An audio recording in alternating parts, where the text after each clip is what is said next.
किसान भाइयों नमस्कार।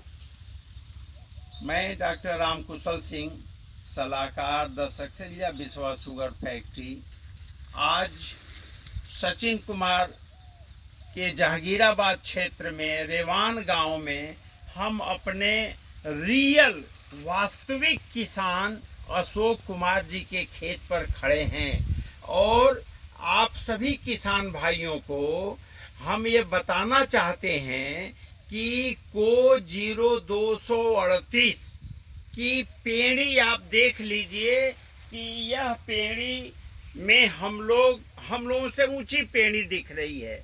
हमारे अम्बरीश जी जो एजीएम साहब हैं, इनकी लंबाई देखिए और ये भी इस गन्ने में छिप जा रहे हैं।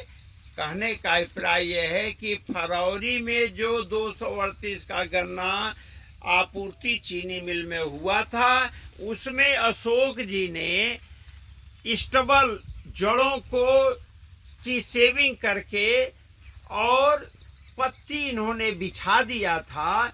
पत्ती बिछाने के बाद इन्होंने 10 किलो यूरिया का छिड़काव करके और पानी चला दिया था। तो 10 दिन से 15 दिन के अंदर बीच में उन्होंने ट्राइकोडर्मा भी सिंचाई के समय दिया था। 15 दिन में इनकी सभी पत्तियां छोटे छोटे टुकड़े में विभक्त हो गई थी।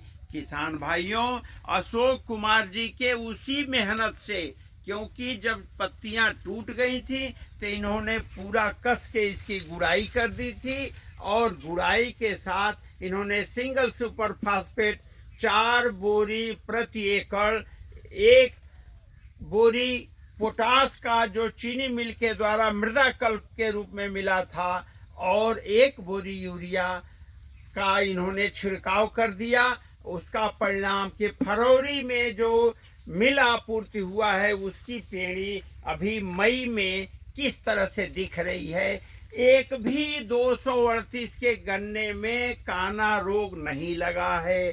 तो मेरा रेवान गांव के जहांगीराबाद क्षेत्र से आप सभी किसान भाइयों से अनुरोध है कि यह जो समय है पेड़ी प्रबंधन के लिए अति आवश्यक है और अपने खेत में मिट्टी में कार्बन की मात्रा बढ़ाने के लिए, जीवाश्म की मात्रा बढ़ाने के लिए सबसे सस्ता उपाय है मल्चिंग, यानी सूखी पत्तियों को गन्ने के बीच की लाइनों में बिछा देना जिससे खरपतवार न आए और नमी जो है बनी रहे। क्योंकि भाई जब आप कम नमी, सिंचाई में कम पानी का उपयोग करेंगे तो पानी का संरक्षण, अपने देश का संरक्षण होगा, मृदा का संरक्षण होगा और कार्बन की मात्रा बढ़ाने का सबसे,